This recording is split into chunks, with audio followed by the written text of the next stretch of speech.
USAA knows dynamic duos can save the day, like superheroes and sidekicks or auto and home insurance. With USAA, you can bundle your auto and home and save up to 10%.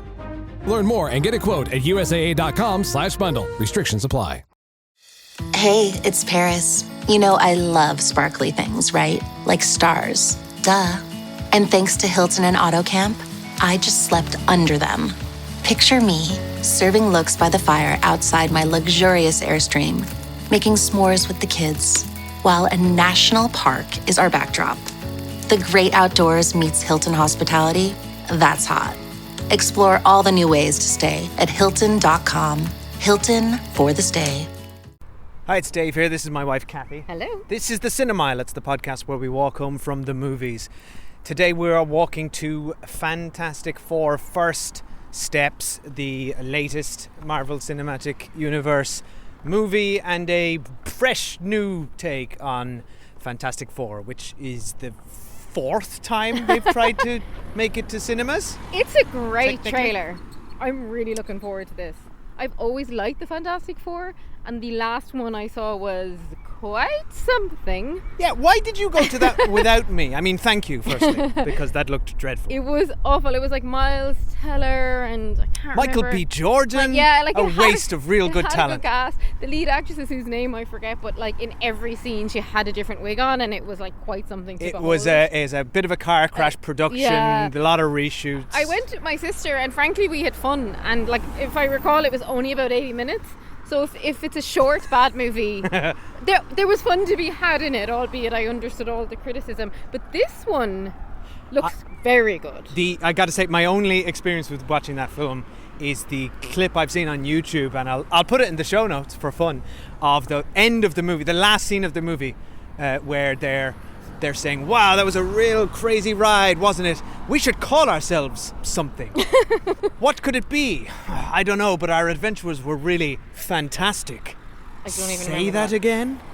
Cut to credits. All I remember is the way. Anyway, I guess one fun thing to talk about is movie rights and copyright. Everyone loves when I talk about that, don't they? It's fascinating, honestly. I love to hear it. Okay, so quick history for anyone who doesn't know. Basically, Marvel as an entity were in trouble in the 90s, so they sold off. They were bankrupt. They sold off the film rights for loads of their most popular properties. Spider-Man was bought by Sony, who made those movies. 20th Century Fox bought X-Men, made that, and they bought Fantastic Four. So they made the movies you might remember seeing when we were teenagers with Chris Evans.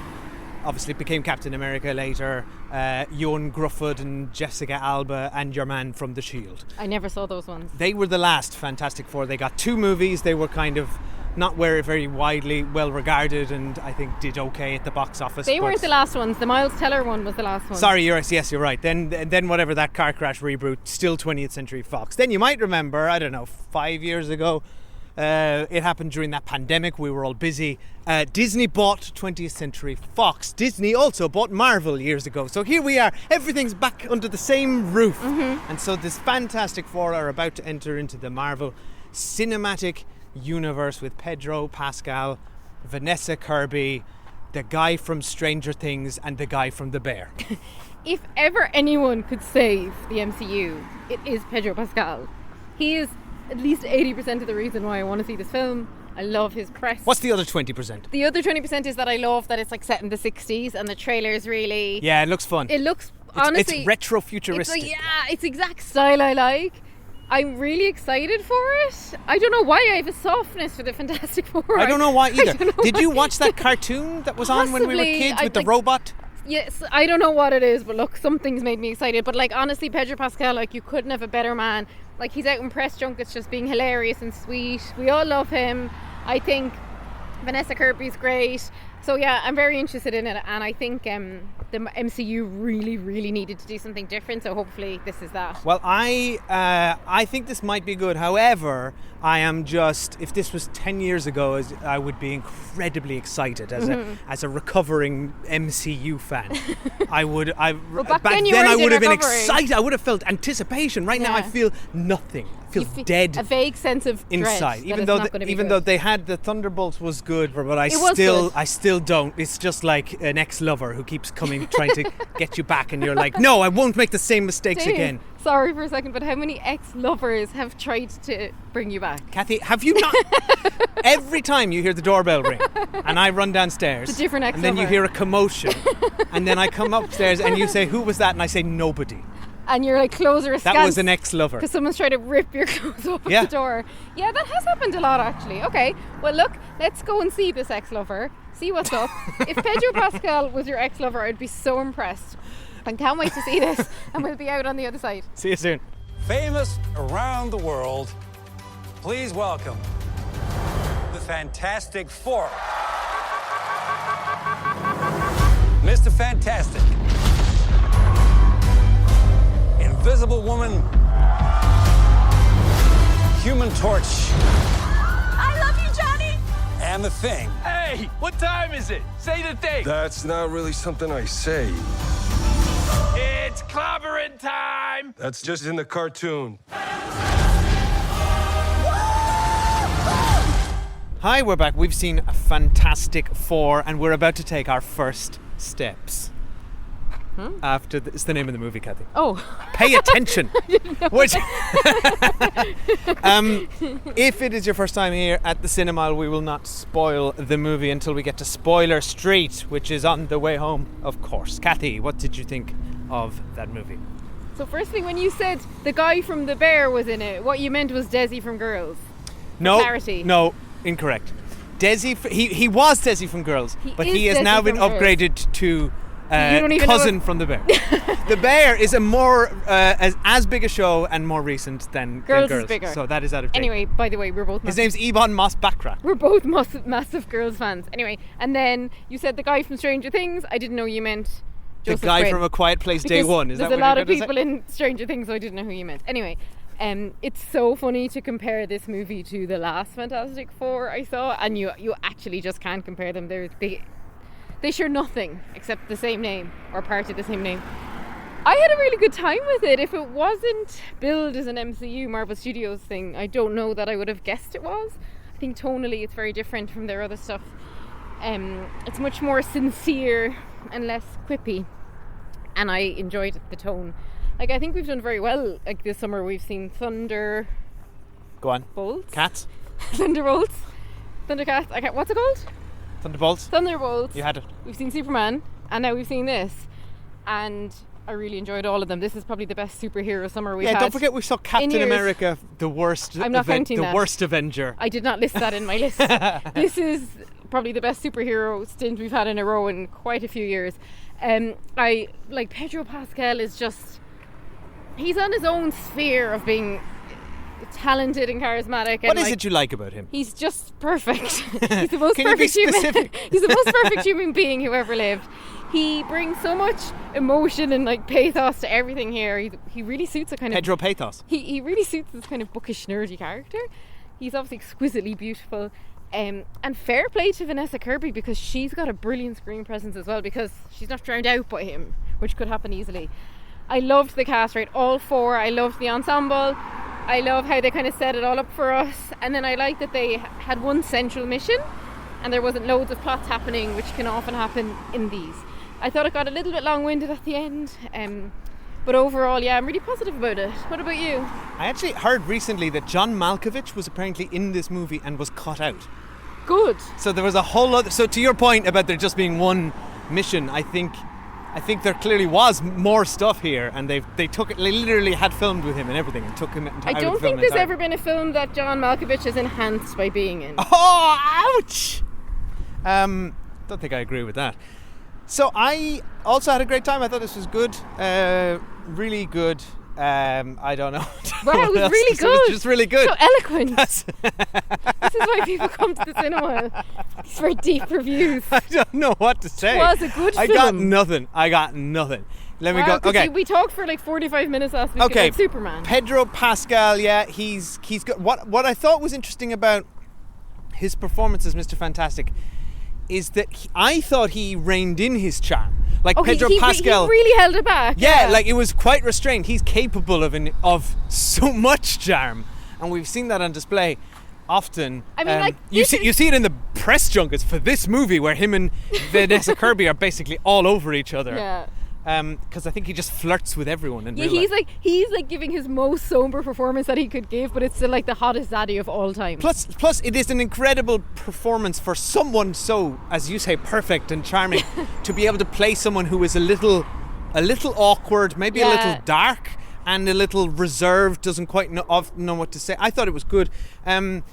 Vanessa Kirby was great. Ebon Moss-Bachrach, I thought, again, very restrained performance. I associate. He's covered in stone, like. No, but in terms of he's very quiet and calm in his vocal delivery. Yeah, I know he's wearing dots and whatever. I don't think I'd have recognised his voice. I was surprised by that because I associate The Thing and Ben Grimm with like, I'm big, I'm strong, clever and tired, this kind of thing. But he was very like, everything is going to be okay. Well, that was kind of the joke of it as well, though, that he's not like that. But I liked it. It was, and also I associate him with his most famous performance as the cousin on The Bear, As Desi from and Girls. that is a big shouty, loud performance. I don't know. I thought I was going to get that. So again, surprised at how restrained he was. Also, Joseph Quinn as Johnny Storm. He's having a moment, isn't he? He was good. He was great. He gets a lot so good in it. a lot of play in this movie. He's got a big plot, and he, again, like for a character we've seen Chris Evans play this really big and over the top, and again he's doing the charismatic thing as well. Also quite the four of them are very. It's, as you said, it's not over the top and quippy and big. It's quite intimate, this And movie. they feel like a family unit, don't they? Yeah, totally. And what I liked about it is it's not all action set piece. Actually, see them all in action. What you get is, it's not a spoiler, but in the trailer they go on a TV show, and the TV guy does the exposition of, as you all know, I love that. we live on a planet where we love the Fantastic Four, and they've done so many amazing things, and here's their entire backstory. I just find it very useful. Like, I don't want to see the origin story. Agreed. 5 minutes tops. Totally economical, and it's a fun. I love that fun montage. The 60s aesthetic over everything, the retrofuturism tapes, everything's very analog. I loved all the technology. I loved the set design. Yeah. But what I liked about that is it showed us years of action scenes, and then we get maybe 45 minutes of them just being a family. Yeah. And being together. It's quite small and intimate. The stakes, we'll talk about it in Spoiler Street, are both huge and tiny, and it's the tiny bit that is interesting, and they laser in on that. So I think the script works. It's tight. It's economical. I cared for all the characters. Yeah, I was me too. invested. So yeah, I don't know. Pretty good. What do you think? Pretty good showing. Not that we would ever be this reductive, but if you had to pick this or Superman. So you are being that Yeah. productive. So when you're saying not to ask you this stupid question, back but to I'm going back. to ask a stupid question, Back to back. Which is your favourite movie? which is my favorite Out of those two. of these two. I think I probably prefer Superman. I think Superman got me more pumped, but I think Superman's got more going on, but this is a good film. I really like. enjoyed being in this world though, so I can't decide between them, and I don't know why I brought it up, but I like It's almost like it's a redundant stupid question, as you said. I just like that we've seen these two back to back. Like, this is good summer blockbuster fare. Okay, so we're going to go to spoilers now, but before we do, quick hello and shout out to all of our patrons over at patreon.com/The Cinemile, who are making all this possible and making us walk home. Possible. Thank you, guys. We wouldn't be able to walk Without if it weren't you. for you. And on our Patreon, we do monthly retro movie reviews. I was just checking recently, we've actually done 71 retro movie reviews. How about that, folks? That's how old our And you can Patreon have is. all that for the price of $3 a month. And we do a ton of TV spoiler specials, and they even get early release every Friday of the And Just Like That recaps. Now, How about that, folks? on to Spoiler Street. I'm going to perform the rest of the Spoiler Street in this voice. Please don't. So, spoilers now for Fantastic Four First Steps. Oh, but maybe we'll have a quick ad. This episode is brought to you by Indeed. When your computer breaks, you don't wait for it to magically start working again. You fix the problem. So why wait to hire the people your company desperately needs? Use Indeed's sponsored jobs to hire top talent fast. And even better, you only pay for results. There's no need to wait. Speed up your hiring with a $75 sponsored job credit. at Indeed.com/podcast. Terms and conditions apply. Okay, spoilers. First up, I'm going to say my big prediction. Okay. That baby is Robert Downey Jr. / Dr. Doom. I think that's a brilliant prediction. You whispered it to me very early on into the movie. I thought the movie might drop the bombshell, but that's what I think. For anyone who doesn't know, Robert Downey Jr., how could you not know, has been paid too much money to come back to the MCU to play famous Fantastic Four villain Dr. Doom in a future Avengers movie, Avengers Doomsday, being made right now by Joe and Anthony Russo, who also have been paid stupid amounts of money to come back to try and save this It's dying just such pathetic dying casting. cinematic Like, franchise. Robert Downey Jr. is Iron Man. I just think it's the most pathetic, lazy But what if he were Doomsday? casting. Man. And like, we get it. Like, we know he started the MCU and everyone loved him, but like, we're so past that now. It's really And they've pathetic, come back yeah, with a it new is. look and a new feel here, and the reset, and then you're just bringing us back Iron Man under a different name, who also had a scientist dad in a prequel. It's just ridiculous. It's a real panic. It's pathetic. A panic move. Yeah, and I think that they may possibly already be regretting it, because they probably did it at a very dark, weak moment, and now they're like, wait, we didn't need that. Anyway, hate to see that news or that prediction coming through, but I think it will. What I was really happy to see is we finished Squid Game Season 3 recently, and we reviewed it over on Patreon, and we were really happy to see there that they had an AI baby, not a real baby, because I hate to think of babies on set, and I've always thought of it as something There is like, a real baby here at some points. at some points, but minimally. Yeah, And- because it's very obvious when the baby's Yeah, it's real very obvious and when when the the baby's baby's fake. not real. And I just don't think it's ethical to have babies on set. I agree.